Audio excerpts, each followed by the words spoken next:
My guess is we're about to begin the next leg or the next move up. I call the whole move from the lows in October to the ultimate top as a bull market leg. So I don't want to use the same term for this, but I do think we had a short pullback last week, early this week, and I think we're reversing that. So if I'm right, we could certainly see 46, 4,700 in a matter of days or weeks, a couple weeks, and we could see new highs, certainly in sometime in the first half of July.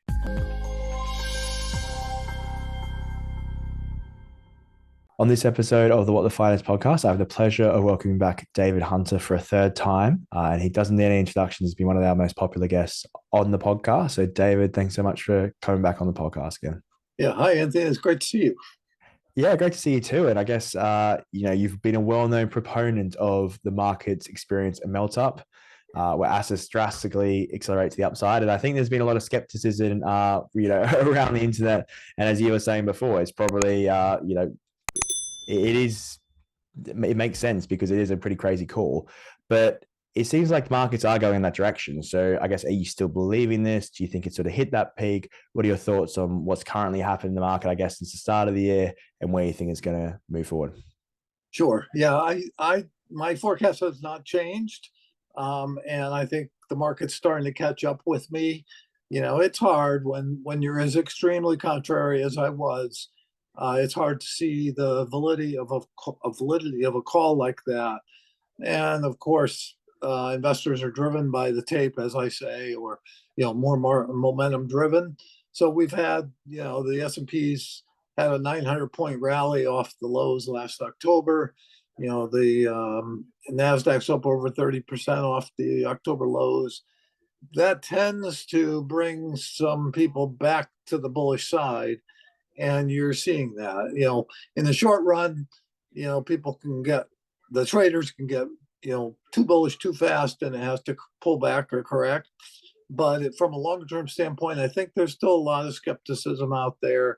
There's plenty of problems in the economy, and the Fed's certainly not showing that they're going to be the wind at the back of the market. They're still talking about a lot more rate hikes. So there's reasons to keep investors skeptical, and that's a good thing. I mean, you don't want everybody jumping in all at once, or it'll burn itself out. So, as far as I can see, my forecast is still on track.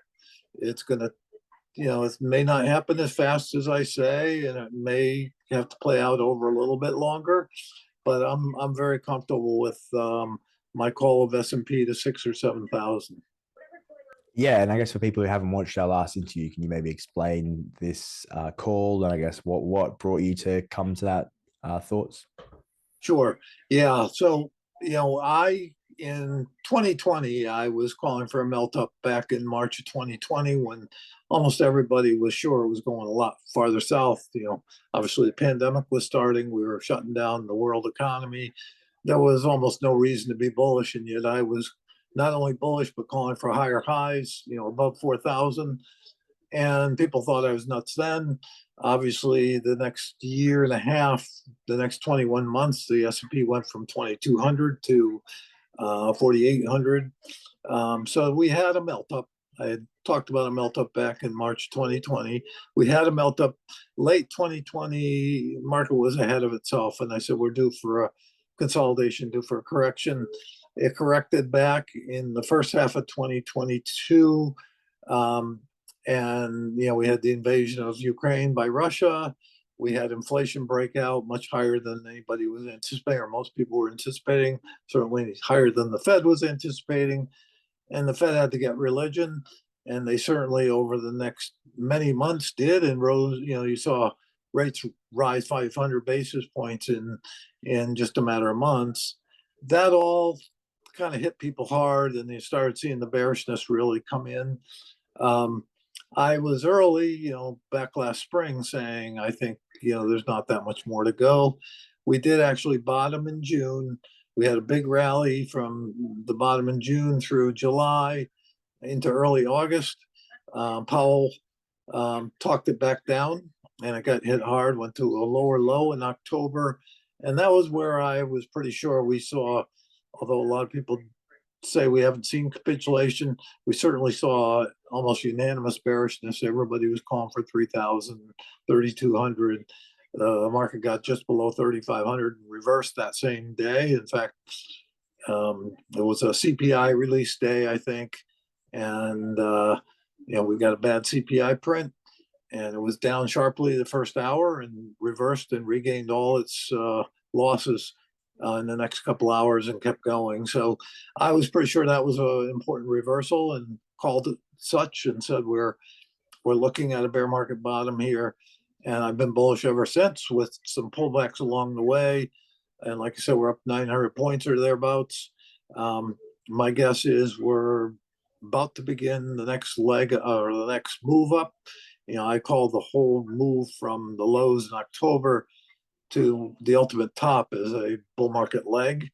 So I don't want to use the same term for this, but I do think we had a short pullback last week, early this week, and I think we're reversing that. So if I'm right, we could certainly see 46, 4,700 in a matter of days or weeks, a couple weeks, and we could see new highs, certainly in sometime in the first half of July. From there, there's possibility of a correction again at a higher level. So if we get up to 4650, 4700, you might see a 10% pullback. I'm beginning to think maybe not, that we may just gain because we had this pullback this past week.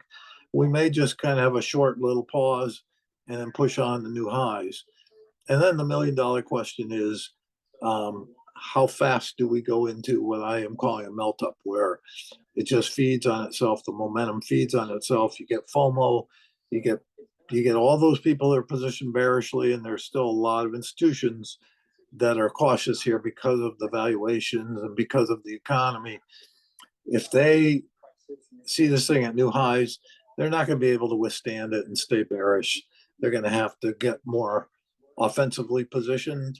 And as they do that, and as retail comes in, keep in mind there's $4.5 trillion on the sidelines in money market. Not that that's all destined for the market, but there's a lot of cash. As that all happens, you could get a buying frenzy, what I call buying stampede, and see this thing move. See the S&P move 1,000 points or more in a month.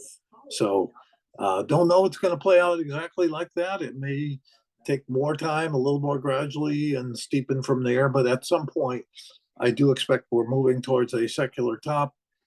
And I do think that secular top is going to come with a very steep, what I call parabolic melt up into that top. So I think the next few months are going to be exciting and interesting.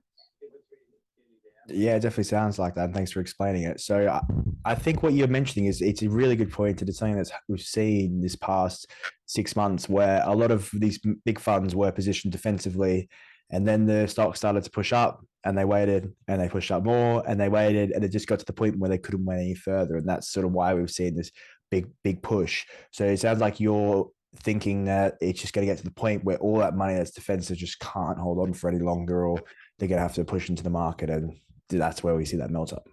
Yeah, obviously short sellers probably feel the pain more than anybody else. So they're the first ones. You start seeing some covering, and we have seen some of that. Then you get some of the faster longs, the ones that are maybe a little more at the forefront of seeing the change, and then ultimately, and then a middle group that's kind of slower to see it. And then ultimately the real holdouts on the bearish side finally say, wow, how can I argue bearish anymore? This thing's at new highs. So I think there's plenty of firepower there. And what I would say, because it's not going to happen over a year, it's going to happen over months. I think we're going to be surprised at the illiquidity in the market, meaning with so many people positioned bearishly over the last year, virtually it was a very unanimous position to have, very, very high consensus of bears. with so many, as I say, on one side of the boat, as they all come into the market over in a concentrated period of a few months, I think we're going to find there's, the sellers aren't there. You're going to have, just as we had on the way down, sellers overwhelming buyers.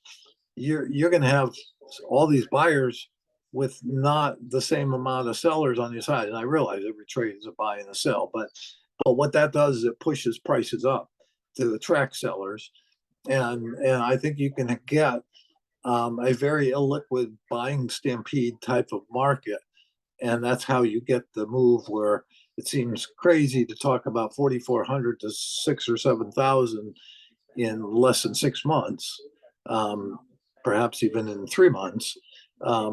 But that's what could happen. And again, I emphasize could. I don't have a crystal ball to be able to say exactly the timing or exactly how fast it happens.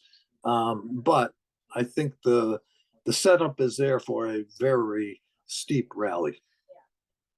Yeah, and that's a good point. And I think that's something that I guess you could see we saw with Bitcoin and during that bull run where people just weren't selling. They're like, oh, this is going to go up. Why would I sell? I'm going to hold on to it. And then, as you said, there's that drain of liquidity means there needs to be a higher price for that volume to come onto the market. So that's why we see these massive pushes up very quickly. Yep. And having been a contrarian for 50 years, it just is the nature of the game that when so many people are bearish, they're gonna be forced in. I mean, when you have such a unanimous view, it just works out that ultimately there's going to come a time when they're going to have to capitulate and come the other way, and it's herd psychology. Yeah, that makes sense. And I guess, are you a bit concerned? So if we look at where most of the gains have come from, it's really been quite concentrated in sort of top 10 or even top 8 stocks within the market. So are you concerned about that? And maybe, as you said, it could have that potential of pushing higher, but there's also the risk that it could sort of fall on itself like a stack of cards.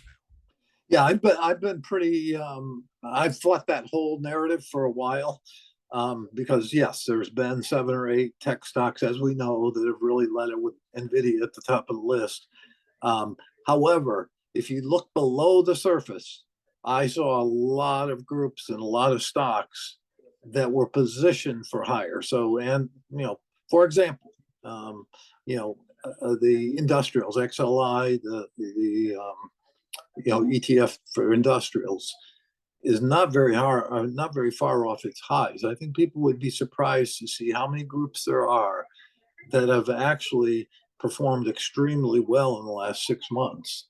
And yet, to hear the narrative that's out there, you'd think none of that happened, that it was only Microsoft and Nvidia and Apple. No, it was it was broader based. It's true that those stocks really had some big moves. But there were other things coming along. Home builders. I mean, again, shockingly to most people, I was there from the beginning. When housing looked so negative, people thought, "Who wants to own the home builders?" The home builders have done remarkably well, and they're not very far off the all-time highs. So you hear a narrative like that, and you just assume, "Gee, nothing else is working." But if you start looking, you'll find there's a lot more. There's a lot more support in this market than you think. And breadth will broaden out. I've been consistently saying that from the very beginning of my call, that this melt up would be broad. It would be broad based, and both growth and value would play. Both large cap and small cap will play. And the small caps are indeed, they've been laggards. I think they're just beginning to show signs of life and beginning to do better. So I think you'll see the small caps will actually be one of the leader groups going forward. Yeah, it's interesting. And does this have any economic, I guess, support? Because if we look at the economy and if we look at, I guess those large companies, we understand why they're increasing. They're making a bucket load of money. They're growing at a fast rate. It might be slowing, but they're still these amazing companies. But then those smaller companies, I guess those housing companies, all these other industries a lot of them are losing money. A lot of them are struggling with debt. So yeah, I guess from your perspective, how is it possible for them to go up in value, or is this just a disconnect between the real economy and the market? No, I think there's a rationale behind it, and I would say one of the big things that helps the large cap tech is that they don't have debt. They are not saddled with the debt or the refinancing costs that come with this big rise in rates. So right away, even though they're hurt by, because they're growth stocks and they're hurt by rising rates, typically growth stocks don't do well in a rising rate environment. They did well because their earnings are pretty good, and then some of them had, the AI and things story with them. But the big benefit that few talk about is that their balance sheets are pristine, so they don't have that cost of funding. The fact that rates went from almost 0 to 5%. They were beneficiaries. They didn't have that cost that raised costs that some others did. So if you remember that everything happens at the margin, it's not that we have to be at zero rates, or rates have to be down 3 or 4%. What we have to do is peak rates and begin to see the reversal in rates. It's at that time that you get the beginnings of outperformance in groups that are, the ones that get hurt by the higher rates. So as rates peak here, and I think, again, bond rates, I think, are peaking. Whether the Fed raises again or not, who knows? But the bond market, again, been consistent with this. The bond market is not controlled by the Fed. And the bond market, I believe, is very close to a reversal in rates. As that reversal begins, it's, so let's say, the 10-year goes from 380 to 350. That's not a huge, it's not that 30 basis points makes a difference in the earnings. It's that's when you bottom that group that was hurt by higher rates and have them begin to outperform. So I think it's a very clear rationale that rates, in my opinion, are peaking. That as rates come down, and I'm calling for 250 this summer on 10-year, as rates come down, those groups that were hurt by higher rates now become outperformers, because they're getting the benefit of now the beginnings of a new lower rate cycle. And ultimately, I think for bad reasons, ultimately, I think we'll see a 0% 10-year, maybe even a negative 10-year next year. But that's because of a global bust, and that's not good for any stock. But in the meantime, for a period of time, we're going to have the best of both worlds. You're going to have an economy that seemingly is holding together, a soft landing scenario, and rates coming down, dollar coming down. And so I think you'll see cyclicals benefit. Companies that have debt on their balance sheets will benefit relative to where they were when rates were higher. And yet we're not going to lose the tech story either. That's going to continue to play. So it'll be across the board. Yeah, it's interesting. And I have talked to a few people, and I think I interviewed a few people, and they're saying that generally the worst comes after the Fed cuts. But I guess, as you said, you're looking not at interest rates, but at the actual bond market. So at the yields that are being paid out. So if they decrease before the Fed's cuts, then that's going to be beneficial for the overall market. Is that your hypothesis? Yeah, and again, it's depends on where you are in the thing. Unfortunately, so many people are linear thinkers, including professionals, an awful lot of them. So that chart was going around that said, okay, when the Fed starts cutting rates, that's bearish. That typically that's when the market gets hit hardest, because they're cutting rates for a reason. They're cutting rates because they realize the economy is getting much weaker than they thought. And that's all true. But again, that's from a linear standpoint. You can have this melt up and have that still be true. I'm not calling for the Fed to cut rates here. I'm calling for the Fed to pause. And they can even hike. I don't care if they hike in July. The bond market's not. I don't think the bond market's going to care whether they hike in July. I think they're close to a pause or close to the end of their tightening cycle as we know it now. Now, does that mean they're done? No. There's very possibly, if we get this 6,000 or 7,000 on the S&P, If we get this melt up, Powell very likely would look at that as a bad thing.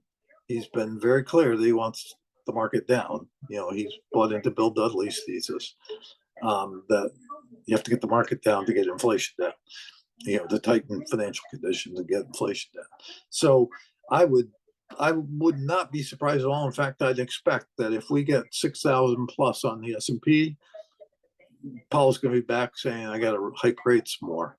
He's, even if the economy is getting weaker, he's going to overlook that and say, but we've got the markets too high. I think it's a huge mistake on their part, on the part of the FOMC, to be targeting the stock market. But the reality is he's shown over the last year that that's exactly what they're doing. And along with other things, I mean, they are looking at the economy, but they also are unfortunately thinking the stock market should be at 3,000, for example. And it's silly. They're not stock gurus. They have no market experience. They don't know where the market should be. They're just buying into a lot of other people's views that the market's too high, or historically it's high, whatever. So I think Powell could come back and hike rates, as this market's making higher highs and nearing a peak. And I think that will be part of the story for the global bust, is that they hiked. I think they've already hiked too much, gone too far on the tightening side. But if they're going to even do more, that just increases the story that, this is a huge policy error that, with the leads and lags, is ultimately going to prove that they destroyed, they created a crisis they didn't know they created. And so you can get this run up based on soft landing expectations, based on lower rates, based on a lower dollar, and based on a belief that the Fed's done tightening, and still come back around to the other side once we're up at 6,000 or 7,000 and begin a bear market that I am calling will be the biggest in 8 or 90 years. I'm calling for an 80% bear market. So, as I say, the linear thinker is thinking about the downside. He's not understanding you can have this upside first because way too many people got on the bearish side prematurely. Yeah, thanks for explaining that. It's really interesting when you think about it. As you said, it's not narrative led; it's these other factors that are really leading. And there are fundamentals. I mean, it's I can have a forecast, but I can't swear or have a crystal ball that says for sure we're going to have a global bust after this. There's you're only as good as the expectations at this point. So this summer, I can fully expect to see soft landing scenario with rates coming down, with the Fed.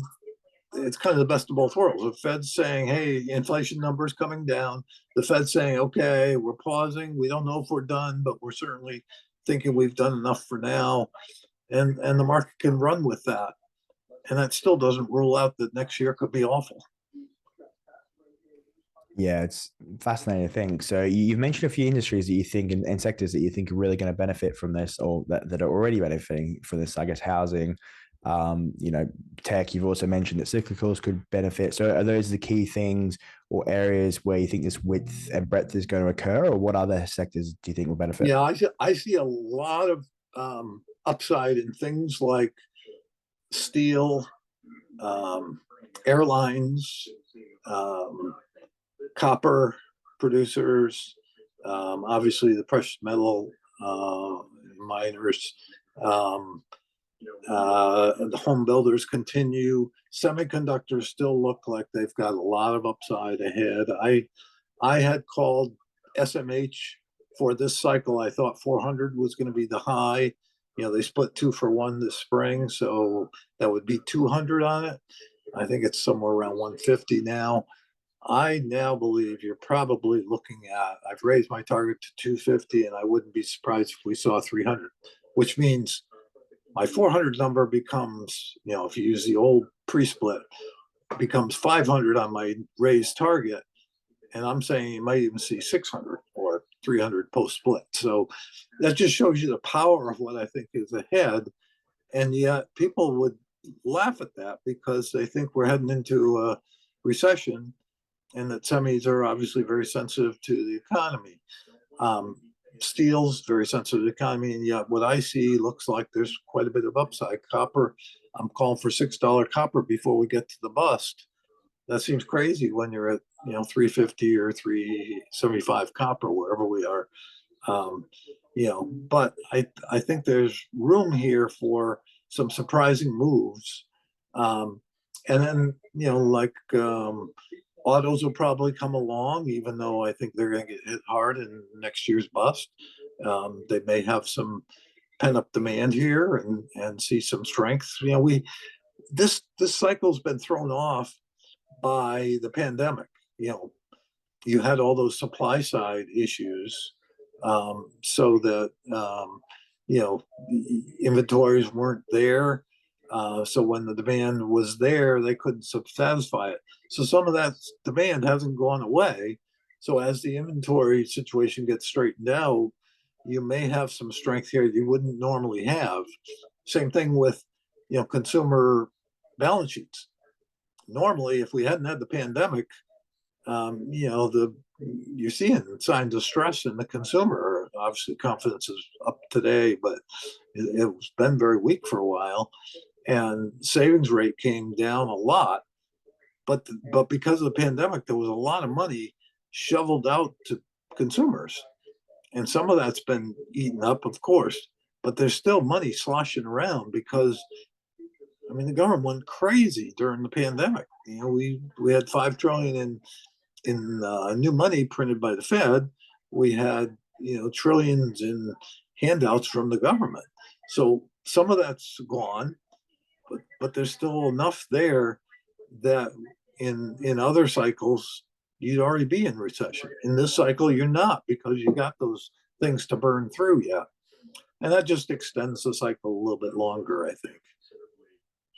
Yeah, and a lot of experts I've talked to, you could say some experts, some so-called experts have been quite bearish. And as you said, it's still a contrarian call that we're going to continue to see upside. It's not saying that, even though some people, the broader market believes that we're, or some of them believe we're in a bull market, there is still this, it can't go on, it can't go on. As sort of what you're saying, it can go on for a little bit, but we still potentially will see this downside that everyone's predicting. Just unfortunately for a lot of them, it would be after they've been stopped out in a short, or hopefully they've been stopped out. Otherwise, they're right. broke. Yeah, I tell people, take a look at look at the dollar in I guess it was 2021.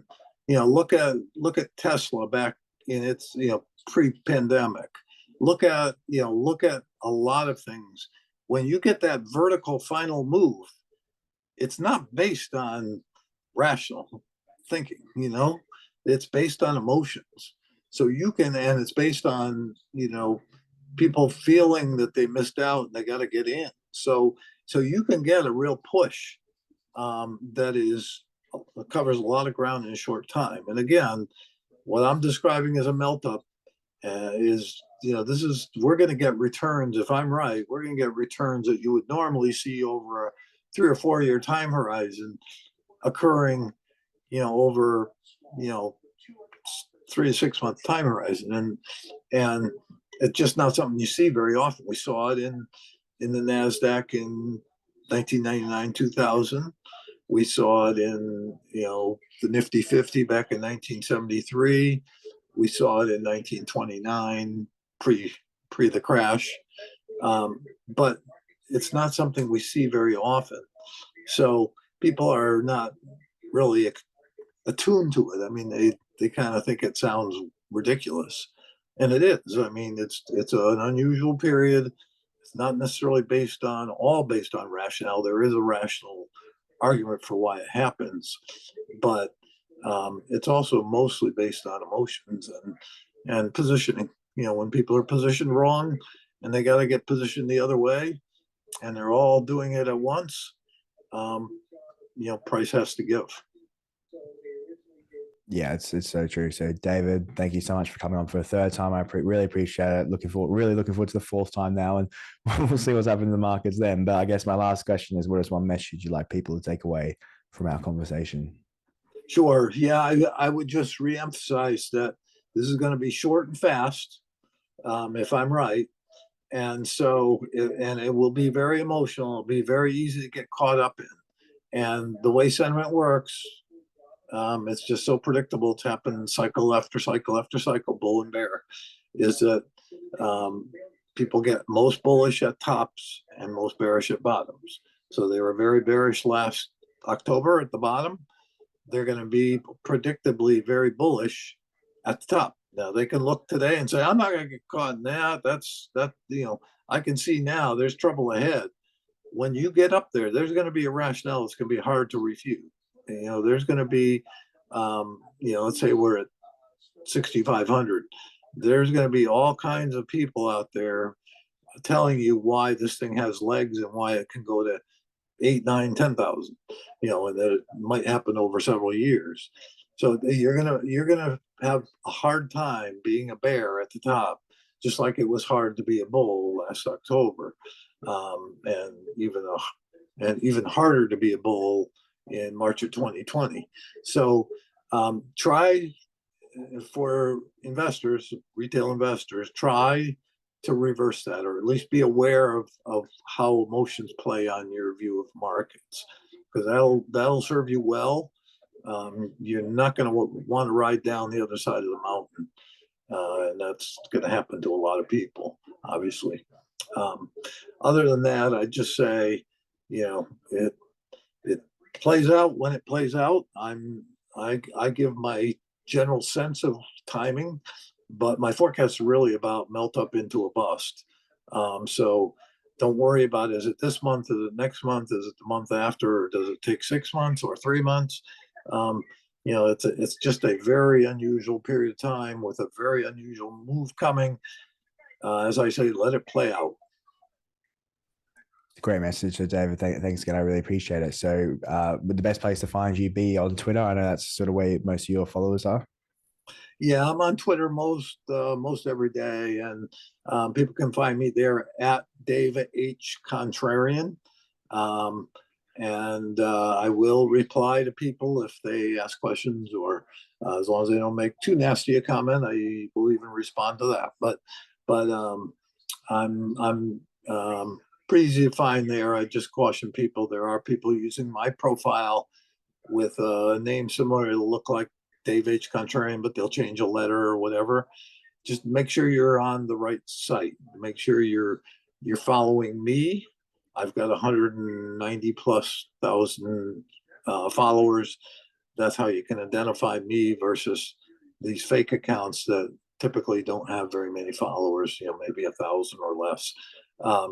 And I just say that because there are, and I'm not alone. There are a lot of people on Twitter with the same problem. When you have a lot of followers, people, for whatever reason, want to cause mischief, and they copy you. They make themselves look like you.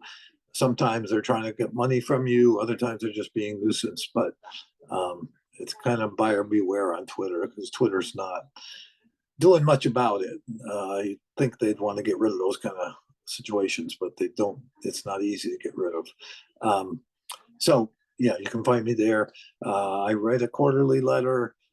If anybody is interested in it, it's a quarterly macro letter with my commentary on markets and the economy. If people are interested in that, just direct message me, because I typically don't talk about the details of that on Twitter. But if you direct message me on Twitter, which means a private message to me, I'll provide details. There's a cost to it, so I'll probably provide you that as well as explaining the letter. Perfect. I'll put that on the description below. But David, thanks again for coming on. Okay, thanks, Anthony. It was a great time. Thank you so much for listening, and if you enjoyed the episode, please subscribe and click the bell icon so you are notified when new podcasts are released. I hope you're leaving with some great value about investing, trading, and finance. See you on the next show.